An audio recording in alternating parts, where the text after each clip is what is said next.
আসসালামু আলাইকুম। সবাই কেমন আছেন? আলহামদুলিল্লাহ আমি আল্লাহর রহমতে অনেক ভালো আছি। তো আজকে আমি সন্ধ্যার সময় থেকে ছোট্ট একটা ভিডিও আপনাদের সাথে শেয়ার করব। এখন সন্ধ্যা 6টা বাজে। তো ব্যালকনি থেকে বাইরের সিনারিটা খুবই ভালো লাগছে। উনি বাইরে থেকে এসে খেলাধুলা করে এসে আইসক্রিম খাচ্ছে। তো ওনার কাছে আমি একটু আইসক্রিম চাইছি, উনি আমাকে কিছুতেই দিবে না, বলে আমার নাকি ঠান্ডা লাগবে। তো এখন সন্ধ্যার সময় যেহেতু আমরা একটা নাস্তা রেডি করব খুব ঝটপট এবং খুব বাসায় থাকা অল্প উপকরণ দিয়ে। তো আমি একটা পাউরুটি নিয়েছি, পাউরুটির উপর একটু মেয়োনিজ সস এবং শসা এবং আমি একটু চিজ দেবো, এটা বার্গার চিজ। তো চিজটা দিয়ে উপরে আরেক পিস দিয়ে এভাবে কেটে খুবই ঝটপট এবং খুবই সিম্পল। সকালবেলা বাচ্চারা স্কুলে গেলে টিফিনে কী নেবে অনেক চিন্তা ভাবনা শুরু হয়। তো আপনার বাসা থাকা অল্প ঝটপট সকালেও আপনি সাথে সাথে করে দিয়ে দিতে পারবেন, কারণ বাইরের জিনিস না খাওয়াই ভালো। এবং এটা এত হেলদি এবং খুবই ভালো লাগছে। আমরা সবাই যখন খাইছি সবাই প্রশংসা করছে। একটা জিনিস বানালে বাসার খেয়ে সবাই যখন শান্তি পায় তখন একটা জিনিস বানিয়েও আপনারা আনন্দ পাবেন।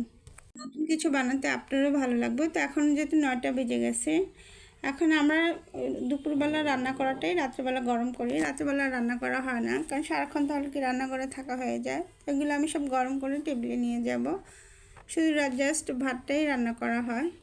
তো অনেকে দেখা যায় টেবিলে হাঁড়ি পাত্রে সব কিছু নিয়ে যায়, তা আমরা করা হয় না। আমাদের দেখা যায় সব কিছু বাড়িতে বেড়ে এভাবে রাখা। তো আমার এখানে ইলিশ মাছ দিয়ে ফুলকপি, ডিম, বাঁধাকপি ভাজি, পুঁটি মাছ দিয়ে শাক, শুটকি, জাস্ট গরু মাংসটাই কালকের ছিল।